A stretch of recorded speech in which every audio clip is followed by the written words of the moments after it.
Pues nada, la primera ponente, para mí es un placer presentarla, porque aparte de, vamos a decir, amiga, hermana, familia, es Saray Pineda, es la actual secretaria de Mujer en Comisiones Obreras, y pues nos va a poner un poquito en contexto de cómo está todavía la situación en desigualdad de la mujer en lo laboral. Pues ya les pido palabras si quieres quitar la mascarilla. Iba a decir exactamente lo mismo, ¿no? De lo contenta que estaba de poder compartir una mesa con una hermana y compañera de lucha, además de amiga, como es para mí Mar González, además de la cantidad de mujeres potentísimas, ¿no? Con la que hoy tenemos el placer de compartir una tarde de viernes y ver la sala así, la verdad que me ha encantado. Me parece que además habéis hecho un acto súper ambicioso, que es estupendo porque se tocan muchísimas temáticas. Yo creo que está muy bien traído y muchísimas gracias por haber contado conmigo. Para mí la verdad que es todo un honor. Aterrizando en el tema que me planteaba Mar, que me decía que me tocaba hablar pues, de la situación de las mujeres en el ámbito laboral y el porqué de ellas, ¿no? Digo, vaya temazo. Es como, yo creo que como todos los temazos que se dan hoy, como para varias jornadas, así que intentaremos por lo menos aterrizarlos un poco. Disculpad si a lo mejor nos pilláis, como decía Mar, pues venía de un 8 de marzo un poquito pues más espesitas de lo normal, ¿no? Porque venimos con toda esta tralla y toda esta resaca de la cantidad de trabajo que traemos a las espaldas, pero muy contentas desde luego por haber llenado las calles de Málaga como se han llenado entre todas. Lo cierto es que aunque exista una igualdad en lo formal, en lo legal, porque sí que existe, no existe una igualdad real. Como bien sabemos, en ningún ámbito de la vida para las mujeres y muchísimo menos en el ámbito laboral, que es el que me toca tratar a mí. No existe y yo creo que no existirá mientras mantengamos un sistema que se sostenga sobre una división sexual del trabajo como es el que tenemos, ¿no? Recordemos que vivimos en un sistema capitalista en lo económico, patriarcal en lo social, y que son dos patas de un mismo sistema, de un sistema injusto que necesita de la explotación de unas personas sobre otras, de las clases dominantes sobre la clase trabajadora, de los hombres sobre las mujeres, y después, como bien trabajáis yo sé aquí en ECUO, pues un sistema en que en su proceso incesante de acumulación no acepta los límites que la naturaleza y que los ecosistemas les ponen y que por lo tanto necesita de la explotación también de otros territorios y de otros cuerpos, como bien sabemos. De ahí que las principales líneas, ¿no?, de defensa actual y que están englobando mayor movilización social sean el feminismo y el ecologismo, y yo me alegra, bueno, a mí personalmente me alegra muchísimo que se mantengan como un discurso de clase como sé que se mantiene y que habéis hilado hoy, ¿no? Y que vamos a intentar fuerte entre todas que siga siendo así. Pero entendamos que es el capitalismo, ¿no?, que necesita del patriarcado para sobrevivir y no al contrario. Y es que el patriarcado tiene como eje fundamental, como decíamos, esa división sexual del trabajo que fue condición de posibilidad tanto para el resurgimiento como para la consolidación del propio capitalismo. Sin esta división, pues no hubiera podido desarrollarse, ya que para que le salgan las cuentas, pues han necesitado separar la parte productiva de la parte reproductiva y de cuidado de la vida, haciendo que esta última sea sin remuneración, sin visibilidad y sin reconocimiento, convirtiendo a las mujeres pues, en esa base invisible y no remunerada pues, de un sistema caníbal y de muerte que nos encontramos hoy combatiendo con mucha fuerza a las mujeres. Una visión sexual del trabajo que nos llevamos como una mochila inseparable, ¿no?, al mundo laboral y que no somos capaces de soltar de ninguna manera y sin la que no se podría explicar la brecha salarial, por eso he empezado por ahí. Y aunque digan que no, aunque intenten desmontarlo, esto es cuantificable y se explica con datos, ¿no?, blanco sobre negro. En Málaga, por ejemplo, las mujeres cobramos un 26,45% menos que los hombres. Habría que subirnos un 26,45% del salario para que lleguemos al salario de los hombres. Esto supone casi 4.000 euros al año. Es decir, realmente, para ser exacta, 3.900 euros anuales menos cobramos las mujeres malagueñas. Por sí, porque hemos nacido mujeres. Esto lo vivimos además en mayor o menor medida desde que nos incorporamos al mercado laboral, hasta que llegamos a la mayor brecha que tenemos, que es el 60% de las mujeres mayores de 65 años. Esto no es casual, esto trae, además de la cola de toda una vida cobrando menos salario, también la cola de las cotizaciones. ¿Cuántas mujeres no somos capaces de llegar al mínimo de cotización y que por lo tanto se quedan en pensiones no contributivas, ¿no? Ahí tienes esa explicación de esa pobreza. Es decir, las mujeres Por ser mujeres somos más pobres, desde que nos incorporamos al mercado laboral hasta que nos vamos de él y hasta que dejamos, ¿no? hasta que dejamos de estar, vamos, hasta el final de nuestra vida. Pero la brecha además no solo se da a lo largo de toda nuestra vida, que se da, sino que también se da en todos los sectores. Es decir, nosotros en la Secretaría de las Mujeres hacemos todos los años un análisis por sectores, en lo que hay una coincidencia en todos los sectores, y es que si tú coges la masa salarial media de los hombres y la masa salarial media de las mujeres, en todos las mujeres cobramos menos, en todo, inclusive en los sectores feminizados. Es la única coincidencia que nos encontramos. Y es que a día de hoy seguimos ocupando, ¿no?, las franjas salariales más bajas y por lo tanto, aunque vaya bajando un poquito la brecha salarial, en torno a un 0,8 desde el 2019, yo creo que esto tiene más que ver con que se ha subido el salario mínimo interprofesional que con cualquier otro tipo de fenómeno, ¿no? No hemos conseguido todavía ese cambio social que necesitamos. Pero las mujeres no solo cobramos menos, sino que también se nos contrata menos. A pesar de que estamos 9 puntos por encima formativamente hablando, estamos más de un 10% por debajo en la tasa de empleo. Es decir, estamos más formadas, pero también se nos contrata menos. Somos las lideresas indiscutibles en la parcialidad de la contratación, yo creo que no lo voy a contar a nadie, y os voy a dar un dato muy interesante, al menos a mí me pareció interesante, y es que si cogemos la media estatal de todos los contratos, coincide con las andaluzas, baja en poquitas décimas, de todos los contratos que hay a tiempo parcial, el 75% de ellos son de mujeres. Muchas veces nos dicen, me dicen, pues yo he visto el dato distinto, digo, pues yo te lo voy a explicar. Claro que tiene que ver el dato distinto. A ver, si tú coges los contratos de las mujeres, de la totalidad de las mujeres, el 25% de los contratos de mujeres son a tiempo parcial. Si coges la totalidad de los contratos de los hombres, el 7% de los contratos de los hombres son a tiempo parcial. Si coges el total de los contratos a tiempo parcial, el 75% es nuestro. ¿Vale? Entonces, ahora, cuando analizamos esto, ¿no?, de ellas, de esas mujeres que están a tiempo parcial, el 49% de ellas es de forma involuntaria. Son mujeres que están en trabajo feminizado, que se entienden que, bueno, que son empleos que son como un complemento a la economía doméstica y que para qué queremos estar nosotras jornada completa con un salario digno, ¿no? Pues podemos hablar de las compañeras de telemarketing que están en huelga, de las compañeras de la ayuda a domicilio, ¿no?, de una gran amplia compañía de sectores que se encuentran con esta parcialidad involuntaria. Después tenemos un 22% de estos contratos que son los que llaman voluntarios. O sea, son mujeres que se reducen la jornada para irse a su casa a cuidar de sus mayores o de sus menores. Disculpadme si discrepo de que esto sea voluntario, ¿no? Esto es lo que llamamos voluntario. Voluntario a la fuerza. ¿Vale? Y es que detrás de todo esto hay una construcción no solo social, sino también política. Yo pongo muchas veces el ejemplo de si nos hemos planteado por qué lo del grado de consanguinidad o de parentesco dentro del estatuto del trabajo, donde deben ser los trabajadores, nosotros también trabajamos, o de los convenios colectivos, el grado de consanguinidad, ¿vale?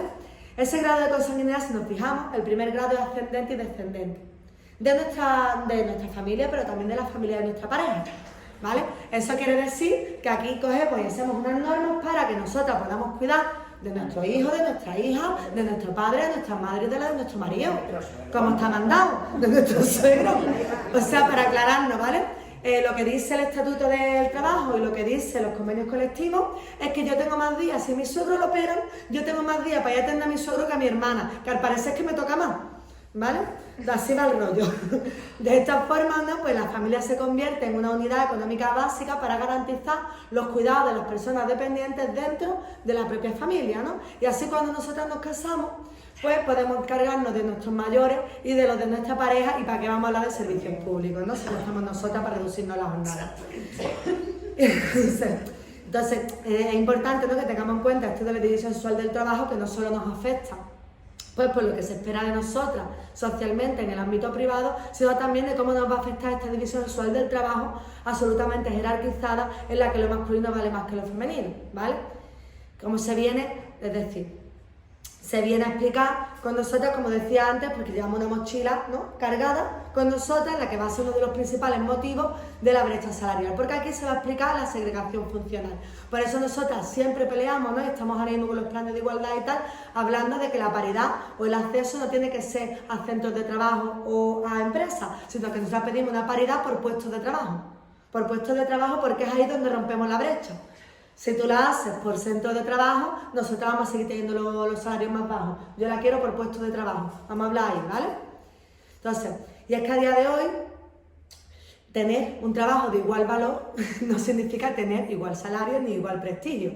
Pensad, por ejemplo, en una trabajadora social y en un arquitecto, aunque tengan el mismo grado de educación, o sea, formativamente hablado, tienen el mismo grado, yo creo que tienen el mismo grado de responsabilidad. Yo no dudo en absoluto que la implicación no es inferior la de la trabajadora social, pero tiene menor prestigio y tiene menor salario. Y eso lo podemos ver en un montón de capas sociales, ¿no? Ponemos ejemplo de ponerlo algunas. Hay una brecha clara en los puestos de trabajo a los que accedemos, hay una brecha clara en los empleos, o sea, en la contratación, hay una brecha clara en la que el 90% de todas las medidas de conciliación que suponen un coste se recaigan sobre nosotras, más del 90%. Hablamos de excedencia, de reducciones de jornada por cuidado de menores y personas dependientes, y todo esto hay que tenerlo en cuenta, ¿vale? Pero hay que tener en cuenta también, es decir, cuando hablamos de la brecha salarial, de que hay discriminaciones que son directas. Cuando hablamos de discriminaciones directas, hablamos de que accedemos a un puesto de trabajo, dos personas, un hombre y una mujer, y yo cobro menos por ser mujer. Eso es lo menor, porque es ilegal, es decir, eso es ilegal. O sea, se dan algunos casos, sí, pero se denuncia y se gana. Sí. A mí eso no es lo que me preocupan las indirectas. Me preocupan las indirectas. ¿De qué hablamos cuando hablamos de las indirectas? Pues, por ejemplo, del plus de disponibilidad. Hablamos de que las empresas nos pongan un plus de disponibilidad, que nosotras no vamos a poder coger porque no vamos a tener la disponibilidad porque tenemos que irnos a casa a cuidar. ¿Vale? Entonces ahí es donde tenemos una brecha. Vamos a desglosar un poco por qué las desigualdades indirectas no son las que sostienen la brecha, y en este sentido he desglosado cómo se crea la brecha salarial, ¿vale? Lo hemos desglosado en la Secretaría. De hecho, nos mandaron un estudio muy chulo confederal, que a ver si os paso, que yo creo que os va a encantar. Vale, pues para que os hagáis una idea del análisis de brecha, el 50% se reduciría si quitamos los contratos a tiempo parcial. Si tú quitas los contratos a tiempo parcial, la brecha se queda en la mitad. Ya está, la ha reducido. El 34% de la brecha se reduciría con la distribución salarial, es decir, con esos complementos injustos que decimos, con esos complementos salariales absolutamente masculinizados, pues tú cambias esos complementos salariales y te cargas el otro 34%. Y prácticamente el resto de la brecha tiene que ver con el valor del trabajo, ¿vale? En una sociedad en la que los cuidados indispensables para la vida no valen nada, y por lo tanto, pues los trabajos feminizados tampoco, ¿vale? Y ahí te cargas la siguiente parte de la brecha. Y termino con la idea que planteaba inicial, ¿no?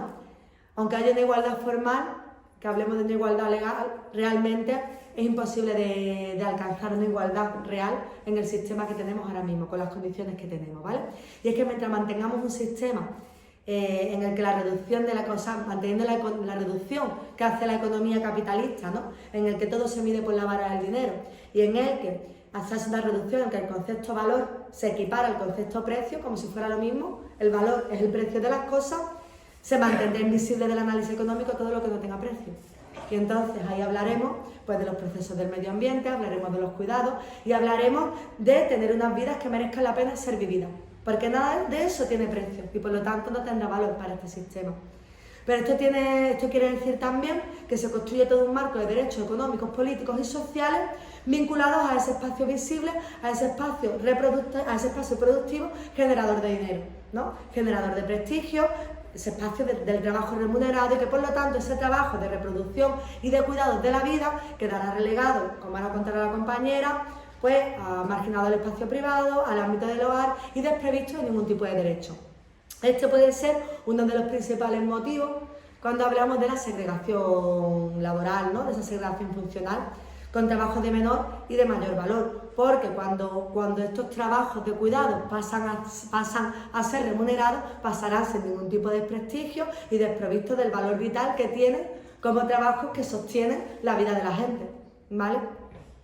Pero todo esto, yo no me quiero ir así con este sabor de boca negativo, por lo tanto he intentado terminar de una forma por lo pronto constructiva, por lo menos, ¿vale? Y es que por lo menos, bueno, las que estáis peleando, que yo sé que estáis peleando duro para entrar en las instituciones, para pelear en las instituciones, a las que estáis en instituciones para transformar la vida de la gente, que yo estoy segura de que hay una gran parte política de izquierda que aspira a eso.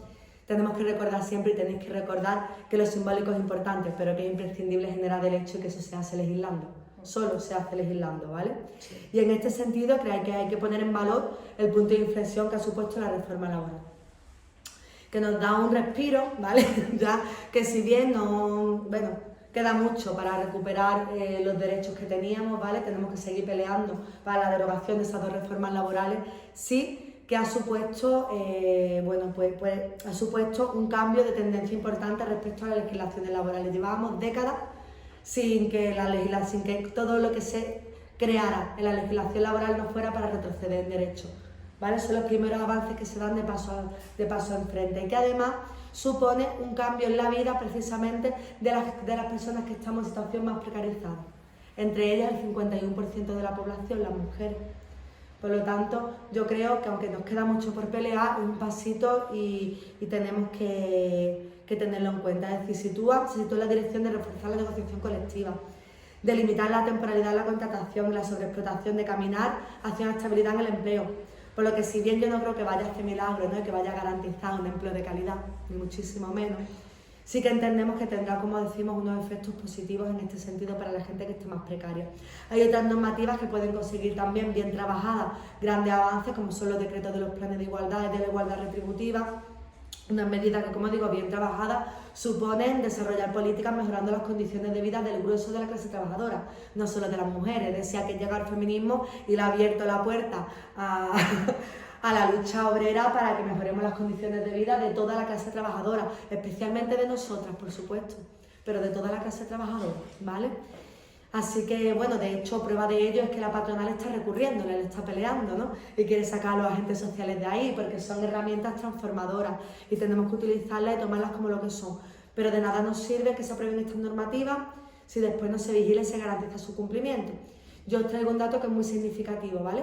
En Málaga hay 1.188 empresas que tienen más de 50 trabajadoras y trabajadores en plantilla y que, por lo tanto, tienen la obligatoriedad de tener un plan de igualdad negociado y registrado. De esas, solo 83 tienen los planes de igualdad registrados en la provincia de Málaga. Por lo cual, aplaudimos los avances legislativos y ahora aspiramos a que se invierta recursos para obligar a que se cumplan estos avances legislativos. Y creo que en eso tenemos que coincidir todas, tenemos que pelear, y yo creo que me enrollo muchísimo y le paso la palabra a la compañera.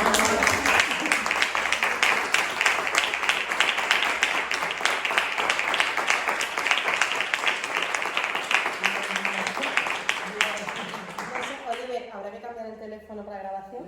¿Aguanta? Vale. Es que también estamos con poca batería, nos va a pasar todo.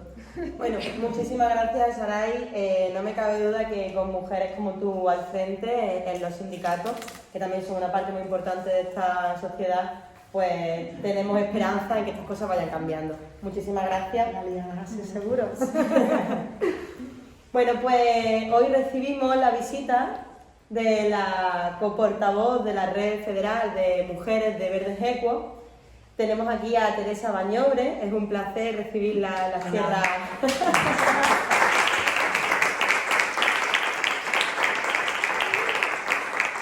En tierras andaluzas estamos encantadas de tenerte por aquí y sabemos que por desgracia te va a tocar venir más de lo que quisieras, quizás.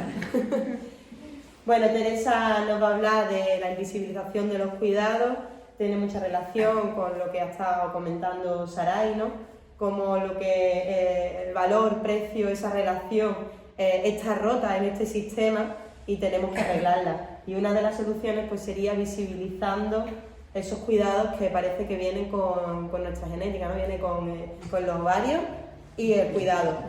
Así que nada, pues dejamos la palabra a Teresa. Pues muchísimas gracias por la bienvenida, me hace mucha ilusión compartir con tanta gente, de verdad que me ha sorprendido esta convocatoria. Estoy encantada de participar y sí, dentro de lo que pueda, ahí estaremos apoyando a Mar, que para mí es un ejemplo de mujer fuerte de nuestro partido y me encantaría que la pudiéramos colocar en algún sitio para que os voy a engañar. Bueno, por otra parte veis que he traído unos girasoles que el otro día sacamos en la manifestación en Madrid. Los girasoles que son también el emblema de nuestro partido, también son el emblema de Ucrania. Uy, me emociona. Somos mujeres y sabemos lo que está pasando. Pues sí. Ay,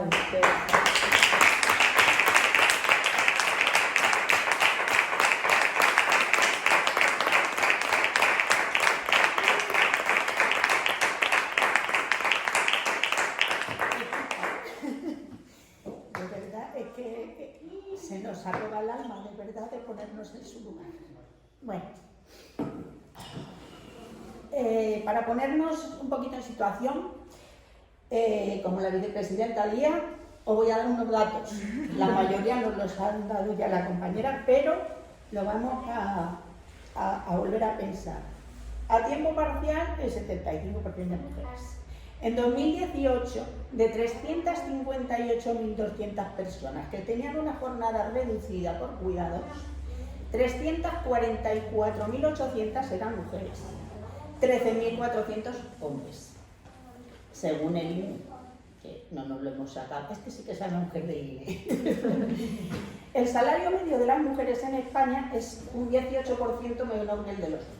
Esto, como ha dicho la compañera, también tiene sus complementos, que si horas extras, que si cargo de no sé cuánto, que si no sé qué. Si le quitamos las horas de la se quedarían un 13,5%. De todas formas, ¿por qué? ¿Por qué? Porque nuestro trabajo es menos válido que el de ellos. Como consecuencia, también nos lo ha dicho la compañera, las mujeres pensionistas reciben una pensión de jubilación mucho menor, de 1.199 euros, mientras que los hombres recibieron en torno a 1.528 euros. Esto después de haber estado haciendo doble jornada toda la puñetera vida. En términos sociológicos se dice que las mujeres empezaron a trabajar en los años 60. Todas sabemos que llevamos trabajando desde siempre jamás. Lo que cambió en la posguerra es que nos necesitaron. Y nos llamaron, dijeron, vente a trabajar, que te hago un contratito y todo, y te pago. Dice, hombre, pues voy para allá. Y entonces empezaron a ser contratadas y retribuidas. Lo que no cambió es el reconocimiento social y laboral de los trabajos que además hacíamos al volver a casa. Y que seguimos haciendo mayoritariamente las mujeres, por número de horas en todas las encuestas, y eso que ellos las inflan, estoy segura. Porque claro, si llevan el coche a la ITV, entre que van y vuelven y echan el café, ya es un trabajo para la casa. Bueno, así que estamos en el siglo XXI, en el año 22, y las soluciones para las mujeres siguen siendo la mujer profesional que decide tener familia y vive con estrés y sentimiento de culpa porque no llega a todo. La mujer profesional que decide no tener familia y entonces vive con sentimiento de culpa y cuestionamiento social porque no cumple su rol de madre y además teme la soledad en el final de sus días. ¿Quién la va a cuidar? Y además no se va a librar tampoco de cuidar a los mayores porque uno no tiene niños. Mujer ama de casa. Dice, bueno, pues yo me quedo en casa, me ocupo de la familia, ¿verdad? Que lo vive con una frustración tremenda, porque los años de crianza son los que son y luego me va a dar trabajo a mí y me voy a pasar el resto de la vida mirando para la pared. ¿Qué hago? Luego ya, ¿qué espacio laboral tengo? Luego tenemos, cuando elegimos trabajar a tiempo parcial o con reducción de jornada, que podemos hacer las cosas con más holgura, tiene repercusiones personales, económicas. Al final nos quedamos en una pensión inferior, no sé cuándo nos quede, que es muy bonito mientras sigamos en un vínculo familiar. Pero cuando el vínculo familiar se rompe, pues te quedas en precario. Y aún así, la propia noción de tener una carrera profesional a tiempo completo todavía se apoya ¿en qué? En la idea de contar con ayuda. Con ayuda de las madres, con ayuda de hermanas, con ayuda de servicio doméstico. Si nos lo podemos permitir porque el margen da. Pero, ¿quién limpia en casa la limpiadora? ¿Quién cuida de la niña de la niñera? La situación implica una perpetuación en la desigualdad de las mujeres. Cualquiera que sea nuestra opción personal, no olvidamos los cuidados. Siempre tomamos nuestras decisiones pensando en lo inevitable. En nuestro rol siguen formando parte de nuestra responsabilidad de forma social y teniendo un peso decisivo en nuestras decisiones y mal que nos pese, continuamos educando a nuestras hijas de forma más comprometida que a nuestros hijos. Hay un antecedente biológico que reconocemos desde el ecofeminismo, que es que al ser mujeres que damos la vida, nos sentimos impelidas a perpetuarla y los cuidados son la perpetuación de la vida. Nos sabemos interdependientes y sentimos que los cuidados son imprescindibles. Sin embargo, y volviendo al feminismo del siglo XXI, ¿qué podemos hacer? Sabemos que es imprescindible que hagamos de los cuidados un mandato social, que no sea exclusivo de nuestro sexo y que trabajemos por hacer partícipes a los hombres de esta función imprescindible para la vida. Hay un libro muy curioso que se llama ¿Quién le hacía la cena a Adam Smith? Adam Smith era un famoso economista, el que empezó todo esto, ¡boom! esta cuestión del crecimiento, ¿no? que se llama Una historia de las mujeres y la economía, de la escritora Catherine Marshall, hace un recorrido por la importancia de los cuidados en la economía, para que el trabajo de la mujer no era una actividad económica, sino pura y simplemente una extensión lógica de su naturaleza bondadosa y amorosa. Claro. O sea, de gratis. Esto iba de gratis. Los economistas suelen bromear diciendo que si un hombre se casa con su ama de llaves, el PIB del país disminuye. Pero que si por el contrario envía a su madre a una residencia de ancianos, el PIB aumenta. Porque son cosas productivas contra cosas no productivas. Son salarios que se pagan contra salarios que no se pagan. Si los cuidados formaran parte del PIB, supondrían un porcentaje muy elevado del PIB. La Agencia Nacional de Estadística de Canadá trató de cuantificar el valor del trabajo no remunerado. Concluyó que suponía entre un 30 y un 41%. Si para empezar a hablar. Hay mucho trabajo que hacer por delante desde la esfera privada, pero también desde la laboral. Y ahí empatamos con el trabajo de la compañera. Porque mujeres y hombres que en el sector servicios, sabemos que son mayoritariamente mujeres, pero vamos a reconocer que hay hombres, y se dedican a los cuidados, tanto de forma contratada como autónoma, adolecen de recursos importantes porque hay una falta de profesionalización del sector cuidados. Aunque se ha avanzado, queda mucho por hacer. Y la primera carencia suele ser la formación. ¿Qué formación recibimos para impartir cuidados? Por la que nos han dado en casa. Simple y llanamente, y con eso nos apañamos. Pero se puede mejorar. Pocos saben que desde 2011 y con el Real Decreto 721 de 2011 se crearon certificados de profesionalidad que están dentro de la familia profesional de servicios socioculturales y a la comunidad y se incluyen en el repertorio nacional de certificados de profesionalidad y existe el de empleo doméstico, que incluye capacitación en limpieza, cocina y cuidado de ropa. Y oye, que a lo mejor no podría venir bien hasta ponernos al día a las que lo hacemos por cuenta propia en nuestra casa.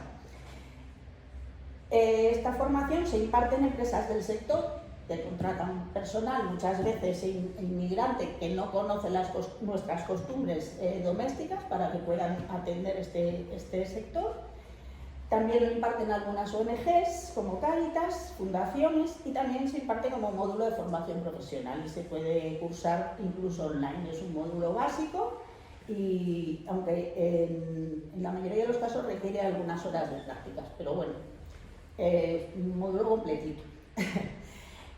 También hay toda una familia de cursos entre estos que os he mencionado para obtener certificados de profesionalidad de servicios socioculturales y a la comunidad en los niveles 1, que es este nivel básico, también nivel 2 y nivel 3, que ya son cuidados de personas con dependencia y demás. El que estos certificados se exijan o no para la prestación y la realización profesional de trabajos potenciaría su consideración social. Es decir,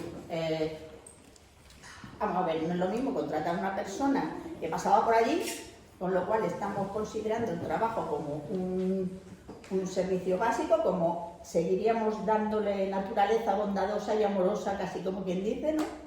O hacerlo ya más profesional y además atraería también más personal hombres, muy probable.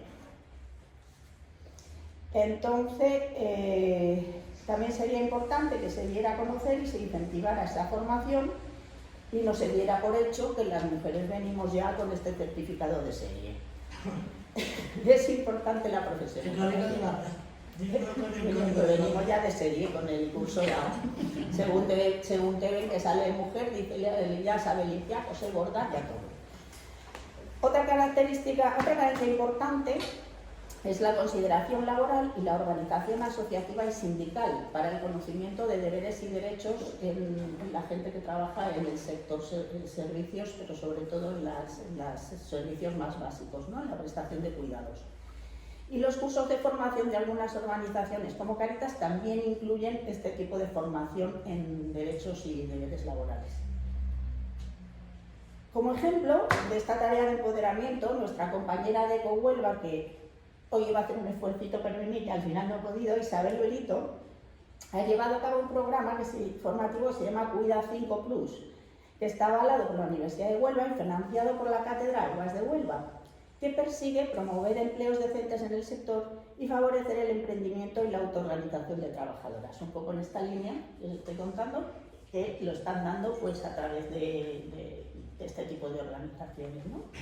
El proyecto se extenderá también al conjunto de la sociedad, porque además incluye talleres en los que se quiere contar con las experiencias de instituciones locales, asociaciones de trabajadoras del hogar y cuidados, familias, pequeñas empresas y trabajadores y trabajadoras que expongan cómo viven y afrontan las dificultades para conciliar vida laboral y personal, desde la individualidad de cada pequeño grupo, las familias, las empresas, qué carencias y qué necesidades tienen para alcanzar esa conciliación y esos cuidados, ¿no? Nuestra compañera insiste en que uno de los objetivos es lograr que se separen de una vez por todas los trabajos domésticos vinculados al hogar de los trabajos de cuidados. O sea, que cada uno tenga su especificidad. De hecho, sabemos que esta semana pasada, no, la anterior, la Unión Europea nos dio un tirón de orejas a España y nos dijo que cómo puede ser que las empleadoras de hogar no tengan paro. Un poquito, por favor, que son trabajadoras, ¿no? Y esto hay que solucionarlo, pero preguntada también la ministra, ha dicho que la están peinando. Y entonces le han preguntado que vaya Melena, que lleva peinándola un año. Y hace un año le preguntaron lo mismo, ¿no? Entonces, efectivamente, se vienen desarrollando en precario estos trabajos en una suerte de 2x1 de yo me apaño, tú te apañas, yo te llevo, tú me traes. Si queremos de verdad poner en el centro la vida sin dejar a nadie atrás, como dice la Agenda 2030, es el momento de que los cuidados se desarrollen de manera digna y decente, para que las trabajadoras, la mayoría mujeres, migrantes y en situación de vulnerabilidad muy a menudo, como también para las personas usuarias de estos servicios. Muchísimas gracias a todos.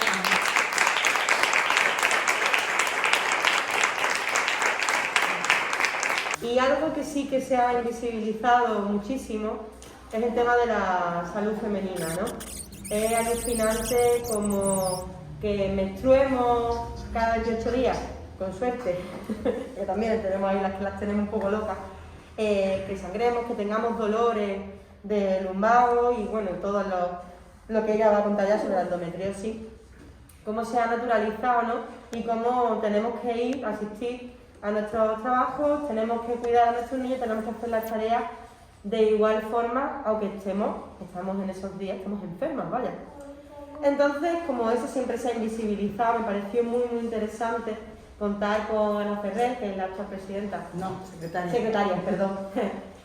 Actual secretaria de la Asociación de Afectadas por Endometriosis, para que ella nos hablase de eso, de la salud femenina y de la violencia estética también, ¿no? Que es una cosita que no tiene visibilidad suficiente, ¿no? Como que, hombre, es que tú has elegido quedarte embarazada y luego todo lo que supone esa recuperación, pues bueno, pues te toca y te tienes que fastidiar. En este punto sí que me parece interesante una anotación, porque lo hablaba el otro día con Saray, ¿no?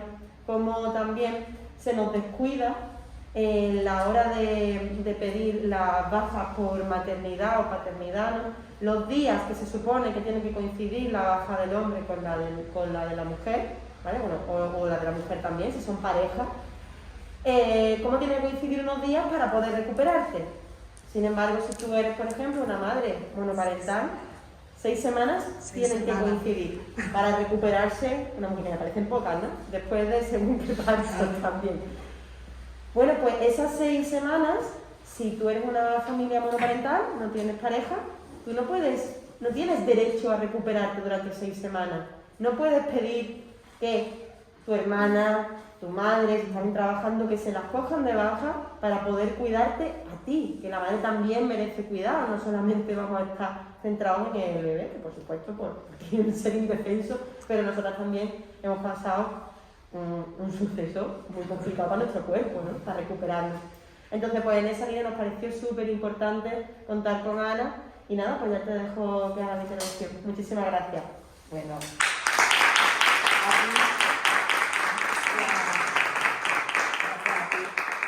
porque es un encanto de el poco tiempo que nos llevamos conociendo, pero un encanto y encantada de estar aquí. Yo voy a empezar con lo que era la patología femenina, pero me lo has colocado perfecto para enlazar esto con el tema de la violencia. Hablamos de 6 semanas, hablamos de una recuperación y hablamos que reconocido por ellas mismas, es decir, que se han dado cuenta de tal.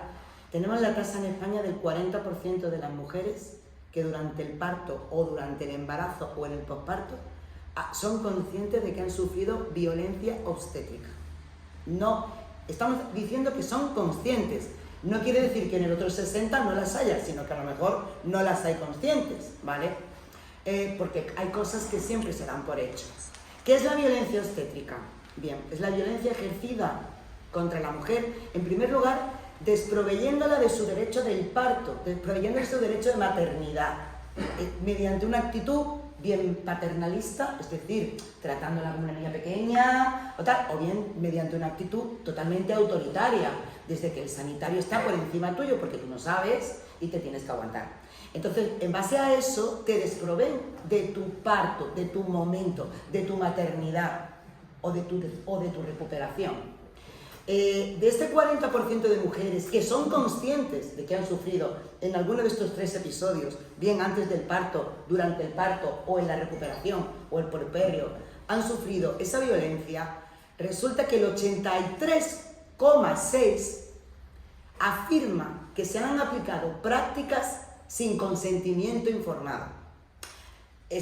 A ver, o sea, te voy a hacer una episiotomía, pero te lo digo cuando ya te la he hecho, ¿vale? Sin decirte los riesgos que tiene una episiotomía, quien dice una episiotomía, dice una cesárea, quien dice, o sea, ya podemos entrar ahí a toda la práctica. Hay un exceso de instrumentalización en las labores. Digamos que, a ver, como que nos quieren hacer entender que nosotras no sabemos parir. Mire usted. A ver, por favor. A ver, aquí hay una humanidad bastante abundante y si nosotras no supiéramos parir, pues no sé cómo lo habíamos hecho, tal. Pero de un tiempo a esta parte resulta que de pronto nos hemos vuelto tontas y no sabemos parir, ¿vale? Entonces hay que instrumentalizarlo todo, hay que tratarte como una niña chica, ay no, tú tranquila, cariña, ay, qué mona, tal, o decirte esto es lo que hay, te aguantas, y que hagan lo que la cesárea y lo que les dé la oxitocina y lo que les dé la real gana. O sea, así de claro, ¿no? Entonces, ya nos han dado un toque. La Organización Mundial de la Salud ya nos ha dado un toque a España, porque una de las cifras más altas de Europa la tiene España. Atención. Sí que es verdad que hay mucho personal sanitario, sobre todo mujeres, y ahora la endometriosis volveré al sobre todo mujeres, que sí que están en ese sentido de la conciencia, las asociaciones actuales de matrona están trabajando en ello, que son un encanto y trabajamos desde ADAI, desde endometriosis mucho con ella, porque también tiene mucho que ver con nosotras, pero de que el sanitario acompaña a la mujer en el parto, no está por encima de la mujer en el parto. Es lo que hay que tener claro. Un sanitario, una matrona, un médico, no está por encima en el parto, acompaña en el parto, de la misma manera que al otro lado puedes tener a tu pareja, ¿vale? Si la tienes, o sea, te acompaña también, o sea, no... Entonces, en ese sentido, yo por empezar con la violencia al final, que lo he hecho al revés, lo iba a terminar, pero al darme el dato me ha venido bien, la verdad. Este es el percal que tenemos con las mujeres en algo tan crucial como es en el momento de parir, en algo tan maravilloso para nosotras, que nos quitan ese derecho. Yo, con el tiempo, claro, yo di a luz con 20 años, con 21, porque me quedé embarazada y decidí tenerlo, y me volví loca, y al final lo tuve, yo soy consciente a los años después de haber parido, que yo sufrí violencia obstétrica. Pero fui consciente después. Para mí estaban haciendo lo que podían, yo qué sé. No. Pero vamos, que a mí me pegaron 4 voces y me dijeron, estate quieta en la cama, porque yo me muevo ya de por sí, por todo, pues. O sea, aparte de grito, fueron más historias, fueron tema puntos, tema tal. O sea, yo después fui consciente de que hubo una violencia obstétrica en mi caso. Pero con muchas amigas con las que he hablado, claro, yo ya tengo 40 y tantos, lo tuve con 21, digo, bueno, ha pasado un tiempo, vamos, te encuentras a una que ha sido madre hace 3 días y se la han formado también, digo, bueno, pues nada, pues seguimos en la misma, ¿vale? Entonces, este es el lazo con salud femenina, que si ya, con esto no, nada, ya viene la fiesta, bueno, de las buenas, a ver. Hablando de matronas y hablando de sanitarias, una matrona me dijo una vez, nunca supe, porque apenas dio lo que era la palabra endometriosis, ¿vale? Y en mis primeras prácticas, en unas urgencias, vi una señora tirada en el suelo, pegando patadas contra todo lo que pasaba, gritando, levantándose y dándose contra una pared. Y dije, ¿qué le pasa a esta mujer? ¿Está loca? Lo primero que piensa uno. Y entonces dijo uno, no, es que tiene endometriosis. Yo, como he dicho antes, tuve un parto natural, porque llegué tarde, estaba una epidural, ¿vale? El mío se presentó un mes antes, o sea, muy normal no fue el tema, aún siendo tan joven. Después no lo he podido ser. No lo he podido ser más, exactamente. Pero yo no pedí nada, porque yo estaba teniendo un dolor de regla.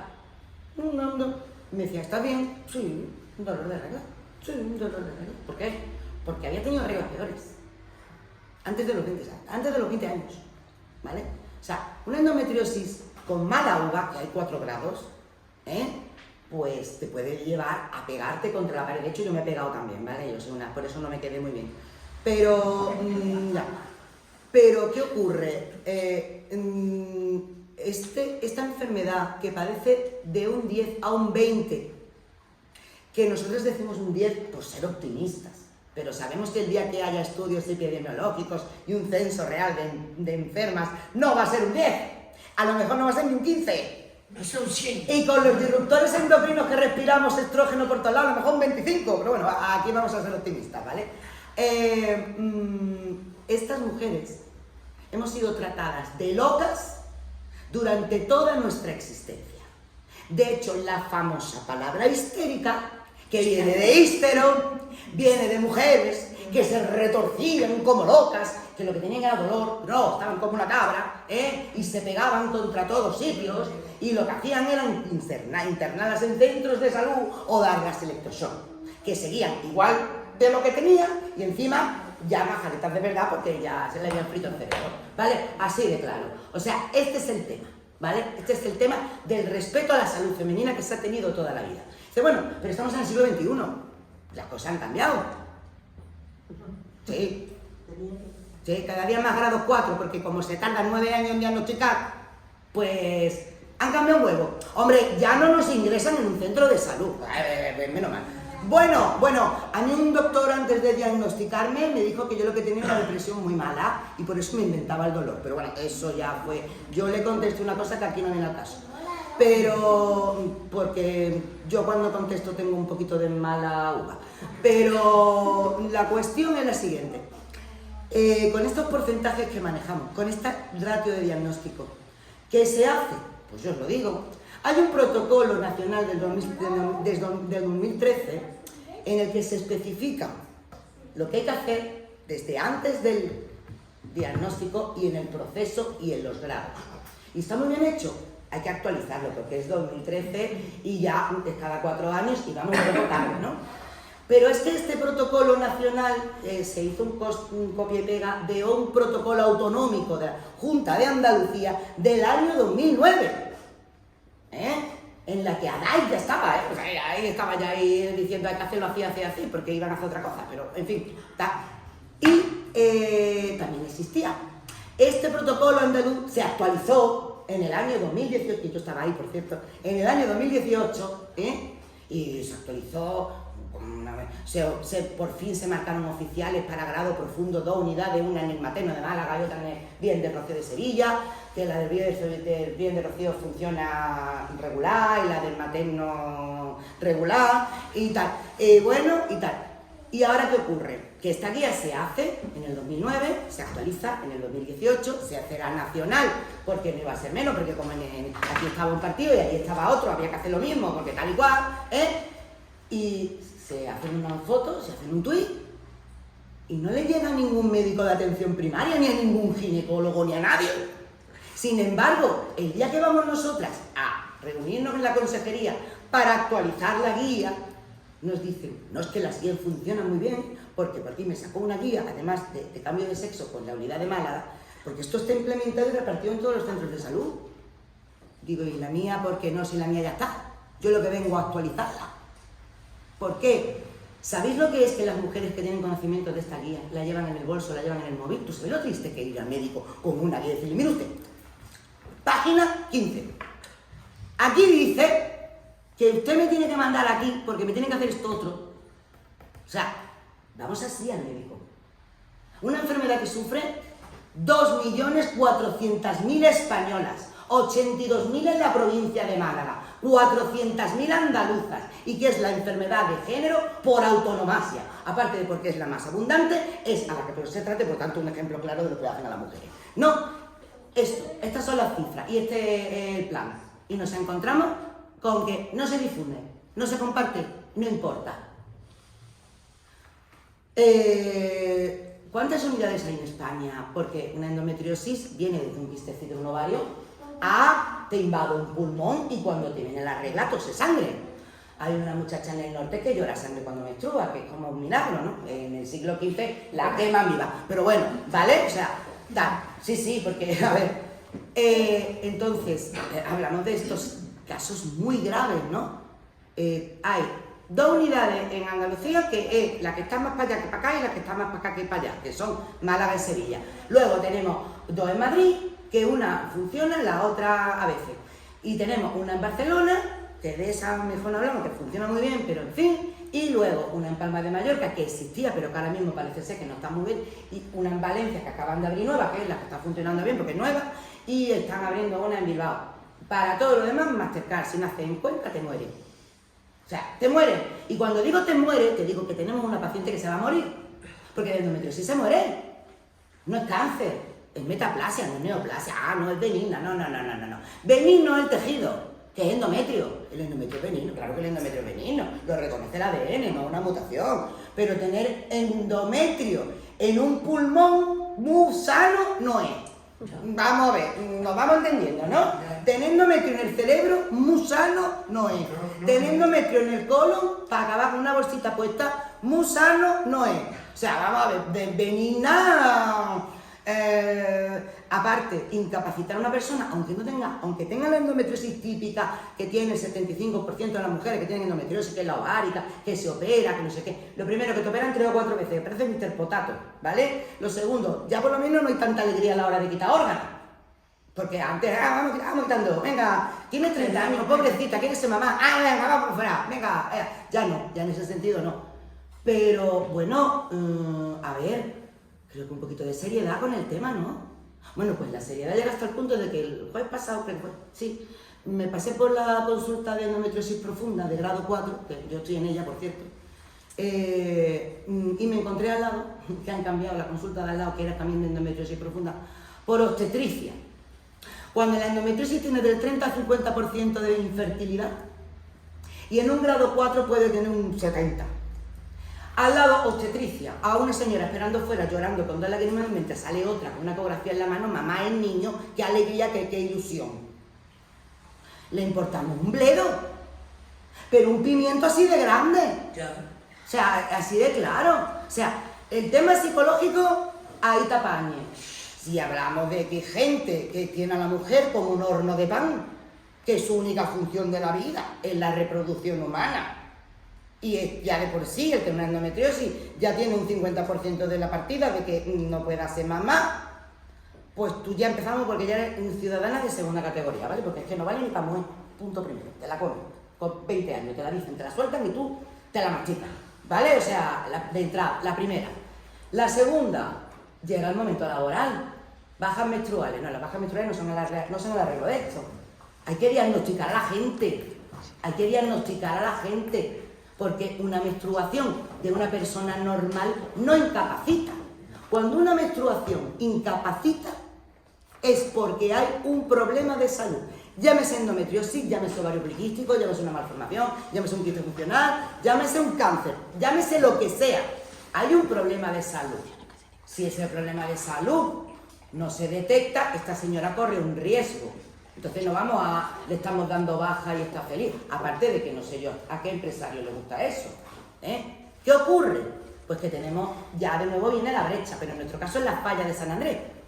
Porque, claro, la endometriosis es una de las excluidas en el Real Decreto 1971-1999 que regula los criterios de discapacidad en España.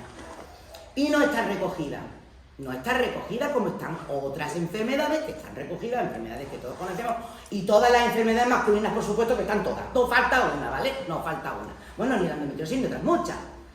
Este criterio nos excluye de poder optar a una no una incapacidad, eso ya, hombre, una amiga mía se la dieron porque iba en silla de ruedas, pero claro, pero ya porque ya es de todo, ¿no? Pero de por sí por la endometriosis no. ¿Qué ocurre? Que te excluyen eso de una discapacidad, porque luego hay un parrafito de 5 líneas que resumido así, para que nos entendamos más o menos, dice: todas las enfermedades que estén en el aparato genitourinario femenino, todas, se verán a criterio del inspector que te toque con una baremación de entre el 0,05 y 0,10. Pues no tengo que tener yo pequeñas enfermedades del aparato genitourinario para llegar a un 33. O sea, porque del 0,05 al 0,10 ya tengo yo que sumar. O sea, es que, a ver, ahí está la endometriosis, por ejemplo, ¿vale? Así de claro. Entonces, hablamos de me doy de baja, porque me tengo que dar de baja, porque no puedo vivir, porque me quiero matar contra una pared, repito, ¿vale? Aparte de que tengo una incontinencia, o todo lo contrario, o un fecaloma, que tenemos fecalomas como un viejo de 90 años, tal. Y no me puedo dar de baja, porque en el momento que me dé de baja me van a echar a la puñetera calle, porque voy a tener bajas continuadas, por el simple hecho de que no opto una discapacidad. No estoy en igualdad de condiciones con un señor enfermo, que le dan su discapacidad, él se ahorra sus seguros sociales y él encima no tiene la regla, pues tendrá su crisis de su propia enfermedad, ¿vale? Y tal. Entonces, una baja menstrual no me arregla la vida. A mí lo que me arregla la vida es, primero, que me diagnostique a la gente que hay unas bajas.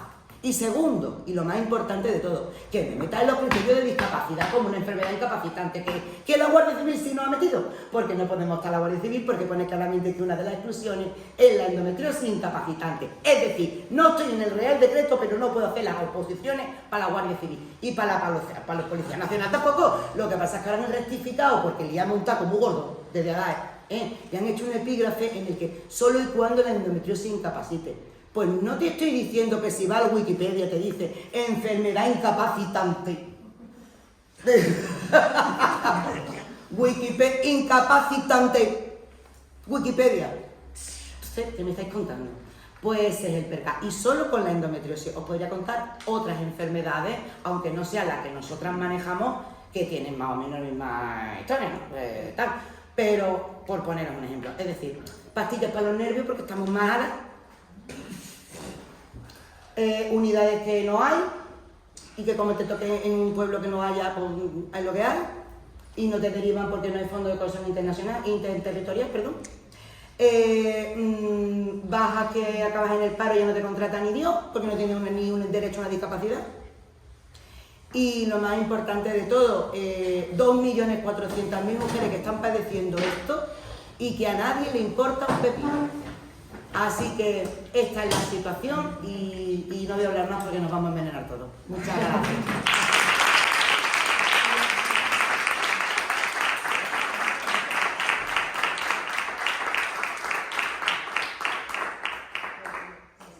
Bárbaro, ¿no? Creo que nos quedamos así como madre de Dios. Y lo poco que se conoce, ¿no? Que es lo complicado de esto. Es verdad que parece que las mujeres, ¿no? Como con la moral católica cristiana de las dolorosas, de las que tienen que aguantar, de las que tienen que padecer, ¿no? Que parece que nos tenemos que tragar todo y ya nos hemos cansado de tragar. También estuvieron esta asociación ADAE luchando para que no cerraran la planta de maternidad del Hospital Clínico Universitario de Málaga, que desde aquí, este vídeo como después se va a subir, pues todo nuestro apoyo, ya parece que es sin retorno, pero no vamos a dejar de quejarnos de que en momentos de pandemia la Junta de Andalucía aprovechó para cerrar una planta de maternidad. Todos los servicios que se quitaron para poder habilitarlo para puestos COVID, todos han vuelto, excepto el nuestro, y no es casualidad que nos toque. Bueno, pues una barbaridad. Muchas gracias, Ana. Bueno, pues ahora voy a presentaros, aunque creo que aquí prácticamente todas la conocemos, Rosa Galindo. Para mí también, tú no la conoces. No, yo tampoco. Rosa Galindo para mí también es una maestra de la que aprendo y a la que miro también como un faro, ¿no? Cuando a veces me voy por ahí, pues ella es la que te coge y te dice, pero niña, viene muy bien de vez en cuando, ¿no? Cuando una se empieza a preocupar por nimiedades, viene ella y te sitúa en la realidad. Es con quien estamos en la calle, Rosa siempre está en la calle, es con quien podemos contar en Málaga para todo. Aquí hay compañeras que lo pueden certificar. Y viene a hablarnos del tema de la vivienda y la mujer. Tengo que nombrar a Abanico Solidario, porque aquí tenemos a 3 compañeras de Abanico Solidario, que es un colectivo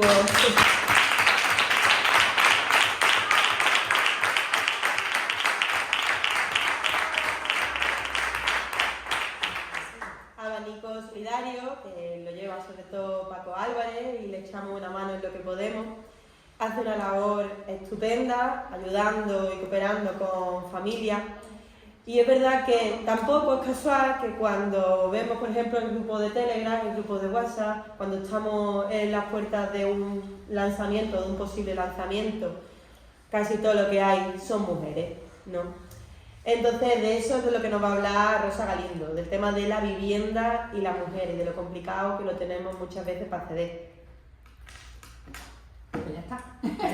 Y ya está. ¿Qué te digo a ti? Que ya me ha emocionado, que ya te digo que ya no sé cómo voy a empezar.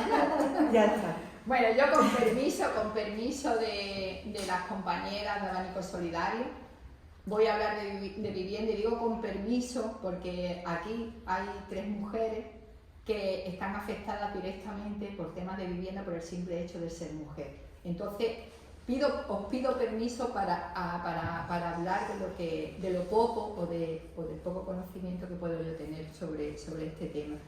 Bueno, como bien sabéis, el acceso a la vivienda es complicado para toda la población. Eso es indiscutible y lo vivimos día a día, lo vivimos con nuestros vecinos, con familiares, los alquileres por las nubes, tenemos que elegir entre comer y pagar el alquiler y la hipoteca, porque hoy en día un trabajo no te garantiza el poder comer y pagar tu vivienda. Hoy en día ser un trabajador puede tener una vivienda y seguir siendo pobre, o puede tener para comer y seguir siendo pobre, no te garantiza todo.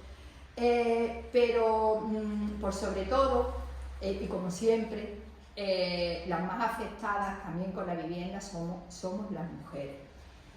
Ahí Saray, que ha sido la que ha empezado esta pequeña tertulia de mujeres, ha dado con la clave. Es decir, las mujeres, como bien ha comentado la compañera, accedemos a trabajos más precarios, a trabajos temporales, ganamos menos dinero, con lo cual las vías de acceder a una vivienda, que podrían ser alquileres o podrían ser compras, porque de vivienda social mejor ni hablamos. España está a la cola de las viviendas sociales en Europa. Cabemos a menos de una vivienda por cada 100 habitantes, es decir, no hay viviendas sociales apenas en España.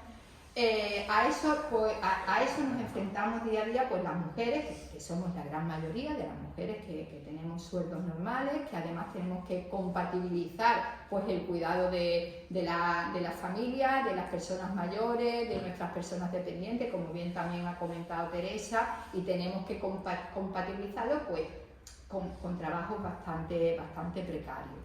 El tema es que cuando vamos a acceder a un piso de alquiler, con el sueldo que ganamos, pues en general no hay alquileres que podamos pagar, y mucho menos ahora. ¿Por qué? Porque hoy en día, aquí mismo en Málaga, un alquiler nos está costando como mínimo, un alquiler, no voy a utilizar una palabra fea, pero un alquiler de desastre, pues como mínimo nos está costando 700 euros. Si una mujer gana 600, pues ya le está faltando para poder incluso pagar el alquiler. ¿A qué otra cosa se enfrenta una mujer que no se enfrenta a un hombre cuando va a acceder a un alquiler o a una compra de una vivienda? Pues bien, a un hombre no le preguntan si tienen hijos o no, le piden muchísimo menos condiciones que a una mujer a la hora de alquilar una vivienda. A una mujer incluso le están pidiendo años enteros adelantados para poder acceder a un alquiler. Y por otro lado también se enfrenta a algo que yo creo que aquí algún compañero mío que está por ahí en la esquina mirando el móvil, algún compañero mío y yo nos hemos enfrentado juntos, y es al acoso que algunos propietarios, sobre todo propietarios de grandes tenedores de vivienda, hacen a las mujeres que están de alguna manera ocupando edificios vacíos, porque como última salida ya no tienen más opción que ocupar, y mandan a las mafias a acosar a esas mujeres, a cortarle los suministros de luz, a cortarle los suministros de agua, etcétera, etcétera. A eso nos enfrentamos diariamente las mujeres. Un buen número de mujeres nos estamos enfrentando a eso diariamente, y no se enfrentan a eso los hombres, al menos en una gran mayoría. Por otro lado, algo que también quiero resaltar es las mujeres que están viviendo en situación de violencia machista, que están viviendo con su agresor. Muchas de ellas, uno de los problemas importantes por los que no dejan a su agresor es porque no tienen dónde ir. Ahora dicen, bueno, yo denuncio y ahora me voy, el piso es de alquiler, y ahora, ¿cómo hacemos? Ahora él se queda en la casa, me quedo yo, pero ¿cómo pago la vivienda? ¿Cómo hago para seguir viviendo? Con lo cual, en muchas ocasiones, pues se quedan con el agresor, aguantando carretas y carretones, aguantando pues, la violencia que están recibiendo, porque no tienen una opción habitacional, no pueden salir de esa situación. Yo quiero poner un ejemplo que vivimos no hace mucho. A mí me gusta mucho ejemplificar para que se entienda in situ lo que estamos viviendo. No hace mucho una chica, no voy a decir el nombre, pero que la conocemos todas, vivía con su agresor, se fue a vivir a casa de los padres, claro, vivían cerca. La policía, pues bueno, al final una orden de alejamiento de 100 metros, claro, el agresor obviamente pues seguía molestando. Esta chica se va, ya no aguanta más la situación, y ocupa una vivienda de un banco en Churriana. ¿Vale? Bueno, ¿qué pasó? Pues pasó lo siguiente, que la policía actuó de oficio, como si fuese allanamiento de morada. Ni siquiera se preocupa de llamar a la unidad especializada de violencia de género de la policía cuando ella dijo que estaba huyendo de su agresor, para confirmar que eso era así. Ella estaba en el programa de Biogen, ni siquiera se preocupó de eso. La echó con 2 menores, la echaron a cajas destempladas. Tuvo que volver a su casa. ¿Qué pasó? Pero ahí no queda todo. Cuando la chica, que fue muy valiente, decide denunciar a los medios de comunicación lo que había hecho, cómo había actuado la policía, ese área de la policía, cuidado, que yo tengo que reconocer que la unidad de Biogen de la policía, por lo menos la de Málaga, que yo la conozco, trabaja muy bien, pero claro, la policía hay distintas áreas. Cuando ella decide denunciar eso, nos encontramos con 2 situaciones. La institución más cercana, que es el Ayuntamiento de Málaga, mira para otro lado. Es decir, sale a última hora un concejal diciendo, bueno, ya sí eso, ya veremos cómo arreglaremos este tema. Pero otra cosa que a mí me dolió casi más que lo del ayuntamiento, porque lo del ayuntamiento yo lo esperaba, los medios de comunicación. Los medios de comunicación, exceptuando 2 medios locales, no quisieron cubrir la noticia porque se trataba de la policía. Claro. Y hasta ahí no llegamos. Es decir, una mujer en una situación de ese tipo está desprotegida por todos lados. Y eso no es algo, eso lo vivimos y creo que aquí lo vivimos todas y eso es una realidad y eso es algo a denunciar. Por otro lado, las mujeres, como bien sabemos, en las familias monoparentales, que puede haber declaradas pues, como 1,5 millones de familias monoparentales en España, el 80 y tantos % la encabezan mujeres. El 45% de las familias monoparentales encabezadas por mujeres están en situación de pobreza y casi al límite de exclusión social. Nadie mira para ese lado. Bueno, pues estas mujeres, en su mayoría, que no tienen acceso a una vivienda digna, por supuesto, porque eso es otra cosa. Cuando se organizan, porque es otra figura que se da, bueno, pues me organizo con otras familias monoparentales, con otras familias compartimos una vivienda, cohabitamos y cooperamos juntas, pero cuidado, ahí están los trámites burocráticos y administrativos que lo ponen muy difícil. Oye, perdona, ustedes si tienen 300 euros por aquí, 500 euros por aquí, ustedes rezan como una unidad familiar. Es decir, subvenciones de ayuda a la vivienda nasty de plástico, porque ustedes son una unidad familiar. También se encuentran con ese problema. O se encuentran también con los problemas de que tienen que acceder a viviendas totalmente precarias, sin contratos de ningún tipo, sin poder reclamar a los propietarios absolutamente, ni siquiera, oye, que se me ha roto el tema, ya tenemos Santa Julia ahora mismo, las viviendas totalmente destrozadas y sin posibilidad bueno, que ahora nos estamos planteando a ver cómo denunciamos a ese tema. Y también, por supuesto, no se pueden pedir ayuda, porque claro, como no tienen contratos legales, pues a nivel de pedir ayuda, subvenciones, nace de plástico, es decir, ahí te cobro lo más grande, ahí vivas con la casa destrozada y encima me permito el lujo de acosarte cuando me dé la gana y cállate porque si no te ves en la calle con tus hijos. Eso por otro lado. Otro tema, yo no quiero ser pesimista, pero es que es lo que nos encontramos todos los días. Otro tema.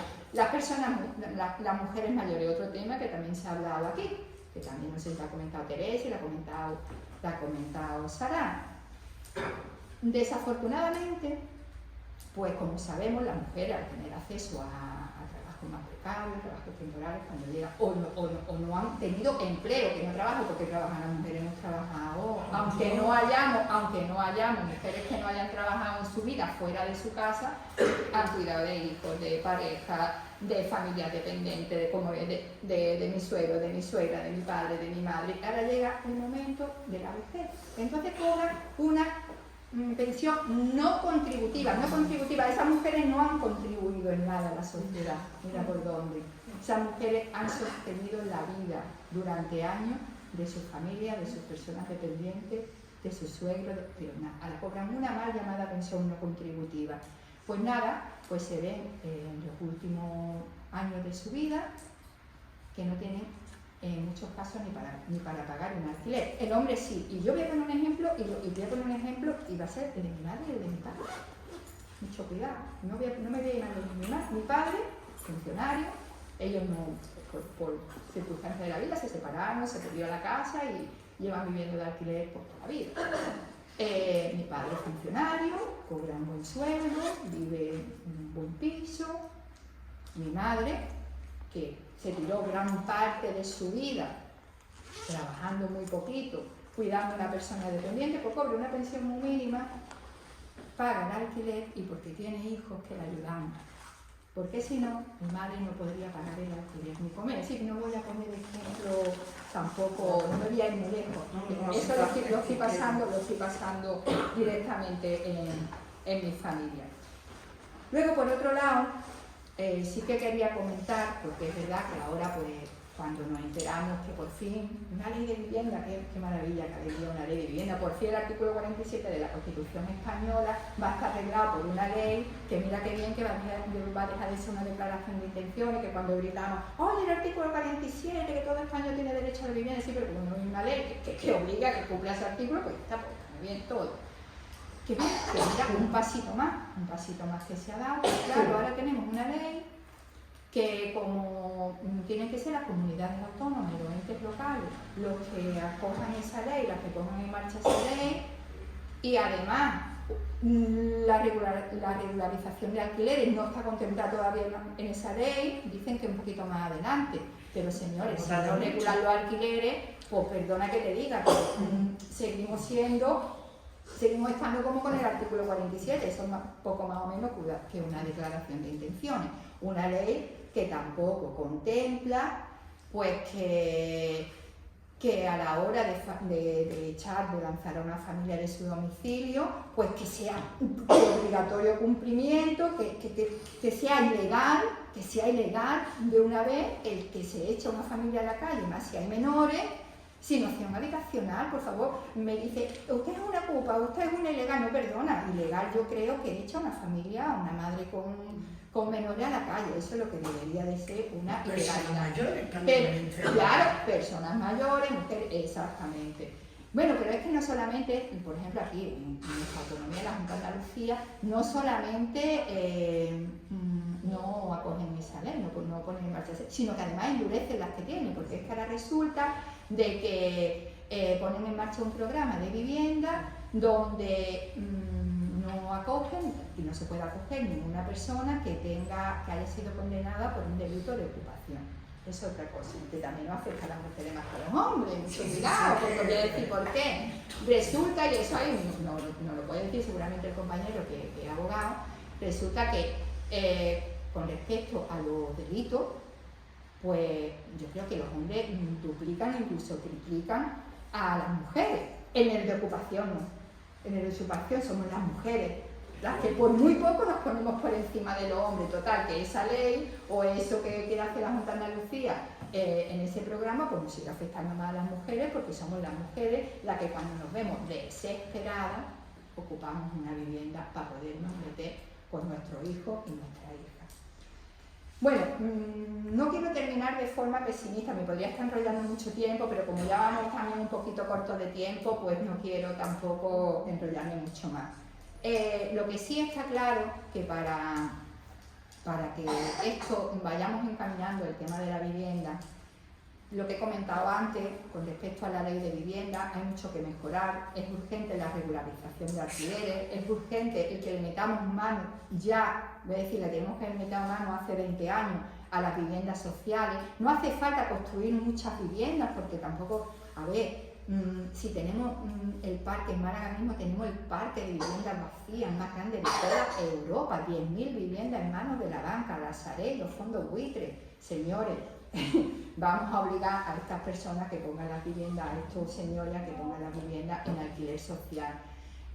La mujer, yo creo que la mujer dentro del tema de la vivienda, la institución, debería de enrollarse con ella.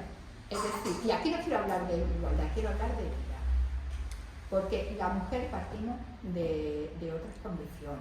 Es decir, a las mujeres nos tienen que dar la posibilidad en todos los programas que hay que se pongan en marcha sobre vivienda, a las mujeres nos deberían de dar la posibilidad de tener más oportunidades para poder acceder a la vivienda. Aquí mismo en el Ayuntamiento de Málaga, la última vez que yo vi los informes había 15 mujeres que llevaban como 4 o 5 años, mujeres víctimas de violencia machista que llevaban 4 o 5 años pidiendo una vivienda y nadie les había hecho caso. Bueno, así siguiendo. Y por otro lado, por supuesto, también creo que la agenda feminista debería de poner en el centro las políticas de vivienda, porque este tipo de políticas generan desigualdad todos los días, muchísimas, y además están generando mucha violencia contra las mujeres. Y ahora, compañeras, os lo digo de verdad, y os lo decimos de corazón, creo que las que estamos aquí estamos. Sé que alguna compañera hoy lo está pasando mal porque tiene un lanzamiento inminente, pero os quiero decir que si nos tocan a una, nos tocan a todas.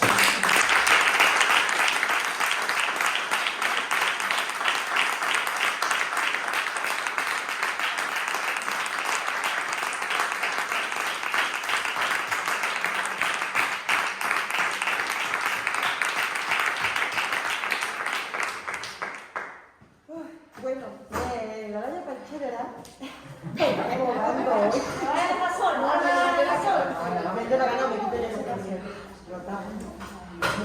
Ay. Para que no nos pintemos. Bueno, pues cerrando. ¿Ahora qué? Sí, vamos. Ahora mismo ya hablar de la vida política. Que no es necesario. Bueno, Esas cosas. a eso voy.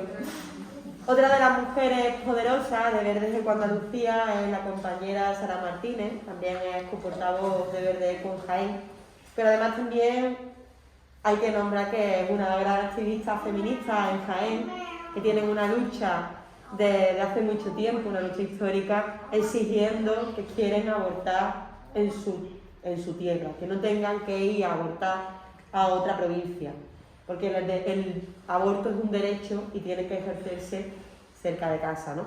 Para que puedas estar bien Las cuidado. compañeras argentinas dicen que sea ley. Sí. Nosotras tenemos la ley y seguimos sin poder abortar. O sea que Sí. queda mucho camino por... Sí. Sí, además es también violencia, ¿no? Totalmente. Bueno, pues cuando entramos en partidos como Verde Equo, pues no entramos buscando la fama ni la fortuna.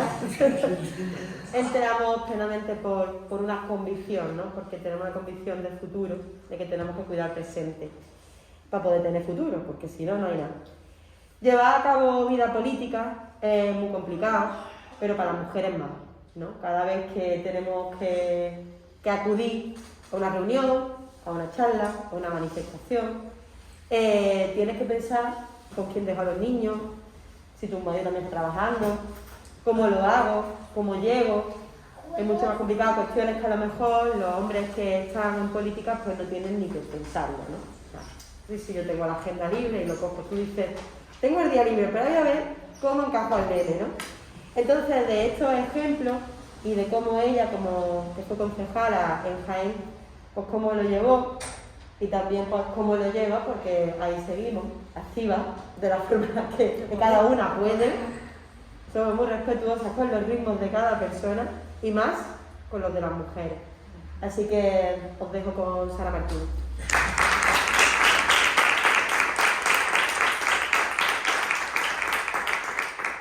Lo primero, darte las gracias por contar conmigo, porque bueno, me voy esta tarde, si venía ya con el empuje y la inercia de haber recuperado el 8M en la calle y de haber recuperado un trabajo que yo creo que nos visibiliza muchísimo, aunque trabajamos desde el feminismo todos los días, ¿no? E incluso las mujeres que creen que no son feministas trabajan por el feminismo todos los días. Ya lo de esta tarde ya es el sumo, o sea, se aprende muchísimo con vosotras y me llevo la verdad que una experiencia esta tarde fantástica. Gracias a ti por los kilómetros también, que te has comido. Eso es, como dice aquel, en esta ocasión eso es casi lo de menos. Bueno, me dijiste vida política y conciliación. Y yo, cuando tú me dices una cosa, le doy muchas vueltas, porque claro, luego vengo aquí, a lo mejor hay que dejarte bien, que sabemos que vas para arriba.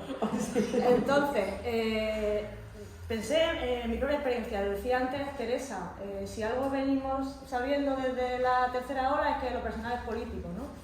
Yo tengo una experiencia política personal que obviamente no está en el vacío, está, digamos, asentada en todo lo que es en la sociedad en la que vivimos y que me ha permitido a mí tener esa experiencia y que he sacado yo de esa experiencia y qué dificultades me he encontrado. Y pensé, la conciliación es el único, digamos, problema que tenemos las mujeres a la hora de estar en política. Yo creo que el debate es mucho más amplio y al final hay muchos elementos que hacen que la participación de las mujeres en política sea muy difícil, o más difícil que la de los hombres, más allá de la conciliación, porque por ejemplo, nuestras compañeras que son mujeres más jóvenes, que no tienen a lo mejor tantas responsabilidades familiares, ni por arriba ni por abajo, también tienen dificultades a la hora de estar en política, o por lo menos están menos que los hombres, las vemos menos, participan menos, porque participan menos. Entonces yo creo que hay que ir un poco a ampliar el foco y ver si es solo que como estamos cuidando no podemos hacer otras cosas, ¿no? Y yo creo que la respuesta la ha dado esta mesa aquí esta tarde, o sea, si esto es una carrera de obstáculos permanente en la que primero tienes que tener un trabajo no precario, que te permita, digamos, hacer otra cosa sin que te despidan o que tengas las suficientes horas como para hacerla. Después tienes que tener salud y tienes que ser atendida por la sanidad pública y por los servicios públicos de manera que no te cueste tampoco la vida prácticamente, ¿no? O el poder hacer cosas. Después tienes que tener resuelto el problema de la vivienda, ¿no? Y así todo lo que hemos estado viendo esta tarde. Después de todo eso, si todo eso ya lo has podido resolver, entonces a lo mejor te puedes plantear ser una mujer activista o ser una mujer que participa en política o ser una mujer que participa, por ejemplo, en los sindicatos, ¿no? Solamente después de todo eso. Y al final yo llego a la conclusión, y a lo mejor esto se malinterpreta, pero yo llego a la conclusión de que solamente se pueden dedicar a la política mujeres que son privilegiadas. Y yo lo siento así. Quiero decir, a mí cuando me preguntan mucha gente, yo he sido concejala en una capital de provincia, que es lo mismo que nada, prácticamente, de la oposición, de la España semivaciana además, o sea, es una cosa como que da, pero la gente así aún así te pregunta, ¿y tú por qué te has metido en eso de la política, no? Y yo pues, siempre contestas, pues porque yo tal, todos estos problemas que hemos visto aquí esta tarde, al final, de alguna manera, las mujeres los hemos sufrido y los queremos resolver, pero no de los hombres, no son los nuestros, pero sabemos que para resolverlo efectivamente tenemos que llegar a las instituciones, como decía antes Saray, hay que legislar y luego hay que hacer que las leyes se cumplan, ¿no? Y para eso tenemos que estar ahí, entre otras cosas, porque si no, si solamente hay hombres, no se plantean cuáles son los problemas de las mujeres, no se ponen encima de la mesa y no se legisla para ellas, igual que hay una ciencia de la diferencia que no se tiene en cuenta y por eso las enfermedades de mujeres están infradiagnosticadas y están infratratadas, ¿no? Pues con todo pasa igual. Si no hay mujeres, no se harán leyes para los problemas de las mujeres. Y entonces yo respondo, pues estoy en política porque tengo, como tú decías, unos ideales y creo que hay que participar porque hay que mejorar esto, esto y esto y esto. Y después pienso, y estuve en política porque pude. Porque pude, porque podía, porque tenía un trabajo del que me podía pedir una excedencia, porque tengo un compañero que se hizo cargo de los trabajos de cuidador mientras yo, como decía antes Mar, estaba en un cargo electo que Rosa también lo sabe. Además, la política local no es como la política del Congreso de los Diputados, ningún vecino ni vecina va al Congreso de los Diputados a hablar con un diputado y a decirle, mire usted, tengo este problema, pero a una concejala sí. ¿Vale? Y entra directamente al despacho y así tiene que ser, además. Y así tiene que ser. Entonces, era una situación en la que, como se suele decir ahora, ¿no? 24/7 y un teléfono abierto para que cualquier persona a la que, por ejemplo, iba a la red social y siguiente te llamara y te dijera, oye, a ver si me podía echar una mano con esto, ¿no? Entonces, realmente estuve porque pude. ¿Qué hacemos con eso? ¿Qué hacemos con eso? Yo creo que hay que partir de un análisis, ¿no? De un diagnóstico. La participación política, además, la tenemos que ver como dos patas, ¿no? La participación política, política institucional, ¿no? Un cargo electo, pero también la participación política dentro de organizaciones políticas, que eso es ya harina de otro costal, o la participación sindical, o el activismo, o el simple activismo en un colectivo feminista, o en un colectivo ecologista, o en un colectivo de derechos humanos, en lo que sea, en lo que cada persona quiera implicar su tiempo, ¿no? Entonces, partimos de ahí y vemos que desde hace unos años, bueno, unos meses sí, unos años, se ha cerrado un ciclo, y además yo creo que se ha cerrado bastante en falso, un ciclo que traíamos de mucha participación política que empezó después de la crisis de 2008, cuando esa crisis se cerró de una manera tan fallida y se hizo recaer sobre nosotras y sobre nosotros, ¿no? Y nos dijeron aquello tan famoso de habéis vivido por encima de vuestras posibilidades y ahora, como decía la profesora de Fama, aquí es donde vais a tener que pagar, ¿no? Entonces, eso se cierra así de mal, y todo el empuje que había habido para intentar cambiar eso, en el 15M, en ese año 2011 nace Verde Equo también, en ese año 2011 nace Podemos, ¿no? Y entonces como que mucha gente, ante ese panorama, decide que tiene que participar y que quiere influir, ¿vale? No hace falta que os cuente cuál ha sido el recorrido de eso, porque al final, como nos las vienen dando todas por el mismo sitio, pues han conseguido que al final la gente se desmovilice absolutamente, ¿no? Y deje de participar en muchísimos ámbitos, tanto los hombres como las mujeres. Pero las mujeres más, y tenemos un problema, y es que nosotras partíamos ya, digamos, de una situación en la que participábamos menos. Entonces, si ahora dejamos de participar también por eso, pues vamos a llegar a una situación todavía mucho peor. Pero claro, se desmoviliza la sociedad entera, pero tal y como ha pasado con todo lo que habéis dicho a lo largo de la tarde, también las mujeres tenemos ahí unas especificidades, ¿no? Que es, si antes hablábamos de doble jornada, ¿no? Jornada de trabajo, jornada de cuidado, ya cuando tienes que hacer, digamos, la participación política o sindical o activista, estamos hablando de triple jornada. De triple jornada, porque claro, yo en el Ayuntamiento de Jaén estaba liberada, cero problema, pero la mayoría de mis compañeras y compañeros no, tienen que trabajar, efectivamente, tienen que trabajar, tienen que atender a sus labores de cuidado y tienen que preparar sus plenos, preparar sus mociones y hablar con los vecinos, tienen que hacer una triple jornada, ¿no? Sobre todo las mujeres, ¿vale? Porque los hombres, pues hay muchos que ya sabemos que están en otra situación. Luego hay una falta de apoyo por parte del entorno personal, ¿no? Porque ya hemos dicho que la participación política tiene unos tiempos muy exigentes, pero aparte es una actividad que socialmente, pues como hay una desafición política tan grande, pues una actividad que está incluso mal vista, ¿no? O sea, que yo le dije a mi marido, pues me he metido en ECO y voy a ir a la lista del ayuntamiento, y me dijo, ¿en serio? ¿Para qué? ¿En serio? O sea, y luego la gente me dice que eres concejala y es como que sí, sois todo lo mismo. Entonces, encima hay una falta de apoyo. Mis padres me decían, te va a complicar la vida. Tú verás lo que haces, pero eso es complicarte la vida. Que tú, como estaba diciendo antes, la tienes ya medio resuelta, ¿no? Pero oye, es que yo quería, es que yo sentía que tenía que intervenir ahí de la manera que pudiera, ¿no? Entonces, como hay esa falta de apoyo por parte del entorno, pues si no hay realmente quien te dé ese empujón, y somos las mujeres las que más necesitamos ese empujón porque tenemos muchas cosas detrás, pues no participan. ¿Qué otros motivos veo yo para que las mujeres participemos menos en política que los hombres? Pues lo primero es que en el entorno político, tanto en las organizaciones, en los partidos, en los sindicatos, ¿no?, como en las instituciones, se reproducen las mismas dinámicas machistas que en el resto de la sociedad, ¿no? Y es muy difícil no caer, pues, en esas costumbres, ¿no?, que tenemos tan arraigadas. También las mujeres, ¿no?, que tenemos que pasar el día, como se suele decir también, deconstruyendo muchas cosas que hemos aprendido porque hemos nacido en una sociedad patriarcal, ¿no? Y luego hay una cuestión que es que tampoco tenemos unos referentes femeninos ahí que nos hagan, ¿sabes? Que digas tú, que diga una niña, yo me quiero parecer, ¿sabes? Hombre, no, que no me diga Margaret Thatcher, pero no sé, ¿sabes? Ni a Angela Merkel, pero yo me quiero parecer a, ¿sabes? Sí tienen a lo mejor unos referentes en otros sectores, la música y tal, pero en la política no existen tantas, ¿no? o prácticamente ninguna, ¿no? Y eso pues, genera hay un círculo vicioso. Total, resultado, que es muy difícil conseguir que las mujeres participen en política, excepto quizás salvando el tema de la política institucional, porque al final resulta, oye, que la discriminación positiva resulta que funciona, y cuando te obligan a tener una lista cremallera, pues hay que buscar mujeres para que vayan en una lista al Congreso de los Diputados, al Ayuntamiento o a la Junta de Andalucía, ¿vale? Resulta que la discriminación positiva tiene un sentido.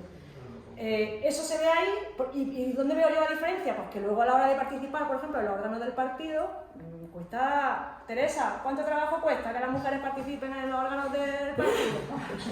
Pues cuesta la vida misma, ¿por qué? Porque, y eso que nosotros a nivel interno, en Verde Eco, tenemos también una obligación de paridad en todos los órganos, pero aún así hay que estar intentando sacar mujeres de donde sea, porque realmente las mujeres lo tienen mucho más difícil. Entonces, no conseguimos que las mujeres lleguen, y cuando llegan no se consigue consolidarlas, no se consigue que tengan una trayectoria. Hay tíos que llevan en la política 50 años, y ahí estaba el otro día Felipe González dando una entrevista a Jordi Évole como si estuviera en primera línea.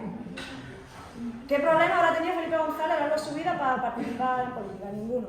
En cambio, las mujeres participan menos, están menos tiempo, y cuando salen, la mayoría salen achicharradas, totalmente achicharradas. Entonces, no conseguimos que se consoliden ahí unos liderazgos, excepto con Mar González, que lo vamos a conseguir, y va a ser el faro que alumbre nuestra vida. Bueno, No me enrollar mucho tampoco, que yo no le doy palique y no veo. ¿Qué hacemos con esto? ¿Qué hacemos con esto? Yo me lo he planteado muchas veces y si hay una cosa que tengo clara es que es una cuestión que hay que trabajarla desde dentro hacia afuera, es decir, desde nuestras propias organizaciones hasta subir a lo institucional, ¿no? y a la sociedad en general. En ese sentido hicimos un trabajo, yo creo que muy interesante, en la última Univerde, que es nuestro espacio de reflexión dentro de Verde Equo, ¿no? Que las compañeras organizaron un taller, una actividad así colaborativa, para pensarnos un poquito y ver pues, cómo podíamos un poco cambiar esas dinámicas que teníamos dentro de la propia organización, ¿no? Y que sirve para cualquier organización. Para la nuestra, que sobre el papel es una organización que obliga a la paridad, ecofeminista, que obliga a la paridad, que se toman las decisiones de manera horizontal, y también en otro tipo de organizaciones, ¿no? Entonces nos dimos cuenta de que hay una gran paradoja, que es que en estas organizaciones, en estos espacios en los que se supone que queremos cambiar el mundo, ¿no? Y yo la intervención que ha hecho primero Sara, y he dicho, esto es decir, si el problema que tenemos es el sistema que tenemos, hasta que no le demos la vuelta a esto, podemos estar aquí hablando 1000 años, ¿no? Efectivamente. Pues en esas organizaciones que queremos cambiar el mundo, resulta que dentro de estas organizaciones o no ha cambiado nada o ha cambiado muy poca cosa, ¿no? Y luego al final nos damos cuenta de que son cambios formales, ¿no? Que están escritos, pero que luego al final no tienen los resultados que tienen que tener. Y seguimos reproduciendo unos modelos de organización y unos modelos de liderazgo que impiden el cambio, ¿no?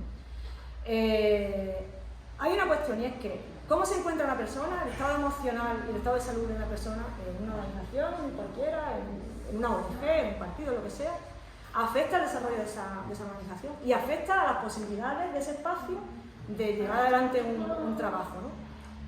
El bienestar de cada persona dentro de su espacio de activismo, dentro de su espacio político, tiene que ser una apuesta colectiva, ¿no? Y hay que interpelar a quienes están tomando las decisiones para que se tomen las decisiones que efectivamente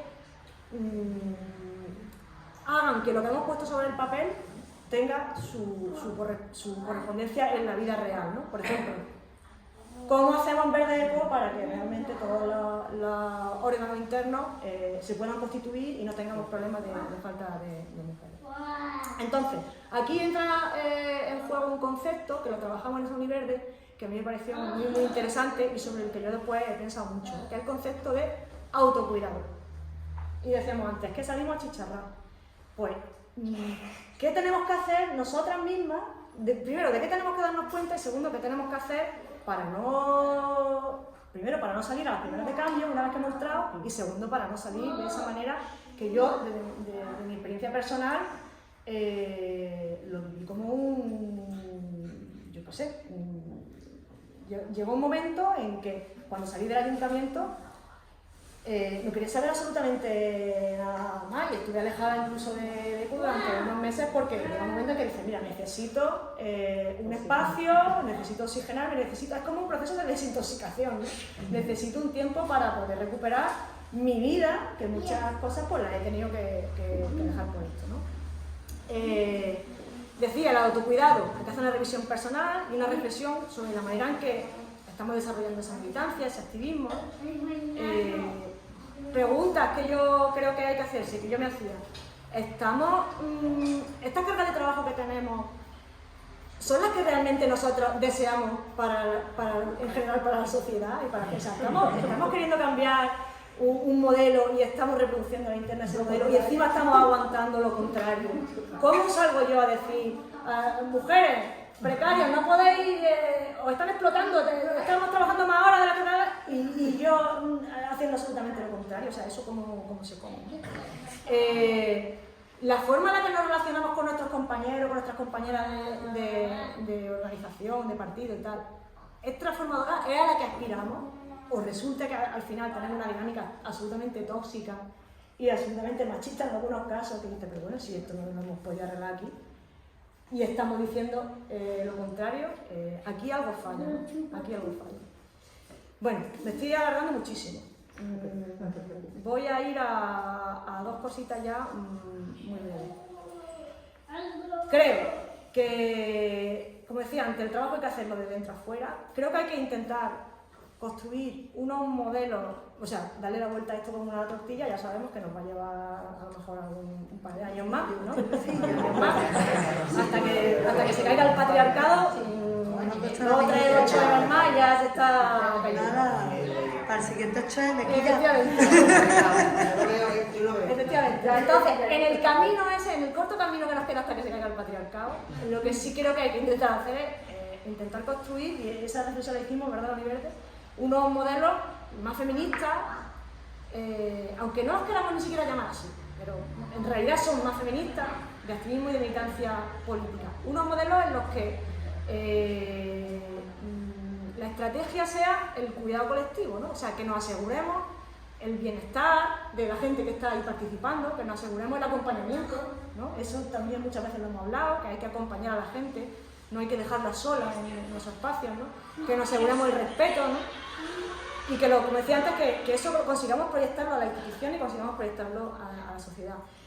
Me parece fundamental. Creo que es una exigencia ética de las organizaciones políticas, pero también creo que tiene que ser una exigencia política, ¿no? Y que tiene que ser un pilar. Para hacer eso, varias ideas tenía yo, pero bueno, fundamentalmente dos.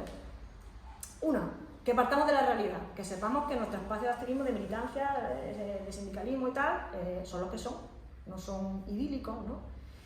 Que en la mayoría de ocasiones, por no decir siempre, están permeados de esa cultura machista y patriarcal, incluso de explotación y acoso, y yo tengo que decir aquí una cosa que es muy dolorosa, y es que los mayores niveles de incomodidad en mi relación con otras personas que yo he vivido en mi vida, los he vivido dentro de la actividad política, ¿eh? Y dentro, os lo digo así, de mi propia organización, ¿eh? Teresa, ¿eh? Está dándolo. Bueno, No. No sé cómo el resto de tu vida, pero me alegro casi. Me refiero a que yo tengo una admiración absolutamente... Me alegro que el resto de su vida sea bastante más agradable. Sí, la verdad es que hasta ese momento lo había sido. Que tengo una admiración por la red de mujeres de Verde muy grande, porque está haciendo un trabajo inmenso para que eso cambie. Está haciendo un trabajo inmenso. Porque es que al final todos y todas venimos de donde venimos y acabamos ahí en unas dinámicas que no son las que decimos que tienen que ser, efectivamente. Hay que estar permanentemente, como decía, revisándonos y reconstruyéndonos y bueno, pues no hay que idealizar, que muchas veces entramos en un partido pensando que, no sé, que vamos a hacer la revolución bolchevique, ni hay que satanizar tampoco, y hay que saber que hay cosas que se tienen que cambiar y que se pueden cambiar, ¿no? Y luego, una cosa muy importante, tenemos derecho a estar bien dentro de nuestra militancia, de nuestra actividad política, sindical, activista, lo que sea.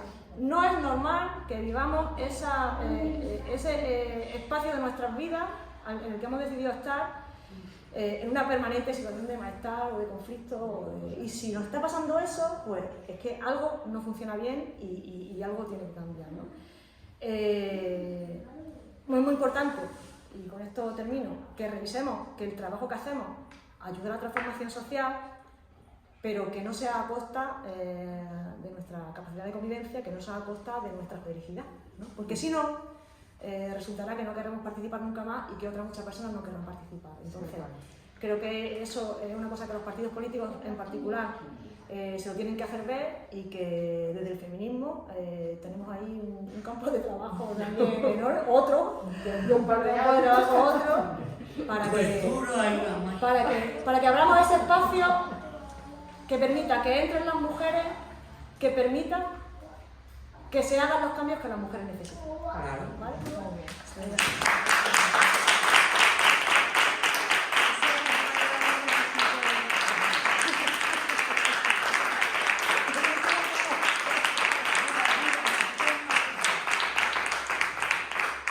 Decía Sara que íbamos a dejar, pues te ha quedado algo bueno, ¿eh?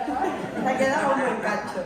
Porque sí, al final también tenemos la responsabilidad de cambiar la sociedad, pero también tenemos que ser esa sociedad que queremos cambiar, ¿no? Es verdad que en Verdes Equo trabajamos, intentamos solucionar esas cosillas. Por ejemplo, no tenemos secretaría general unipersonal, son siempre coportavoces, son hombre y mujer, o podrían ser dos mujeres en cualquier caso. pero siempre va a haber, una mitad tiene que ser mujer y eso es importante.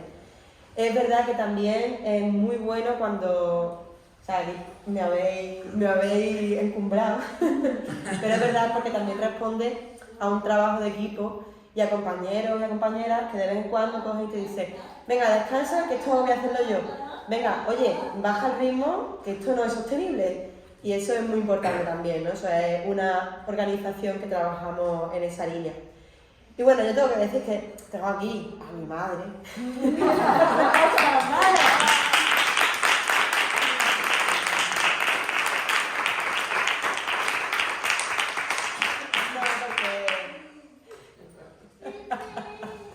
No, porque sin el apoyo familiar que tengo, esto sería básicamente imposible. Pero además, otra mujer súper importante en mi vida y en que pueda desarrollar esta actividad política, pues precisamente es la madre de los hermanos de mi hijo, la exmujer de mi marido, que también sostiene este trabajo. Es que hay todo un apoyo familiar, pues también de mi marido, ¿no? También. Pero hoy no estudiar.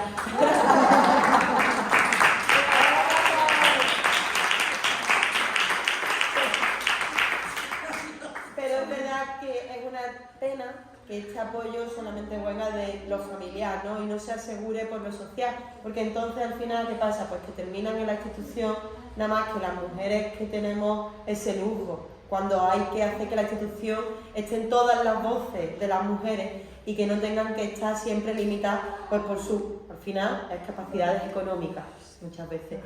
Así que bueno, estoy encantada con cómo ha salido esta mesa. Si queréis, hacemos un turnito rápido. Si alguien quiere preguntar algo, hacer alguna reflexión, lo hacemos rapidito porque nos esperan unas cosas que son líquidas y rojitas. Que nos vamos a comentar aquí los malos vicios. Pues si queréis alguna intervención, alguna reflexión que queráis compartir. Ya si quieres... cortando.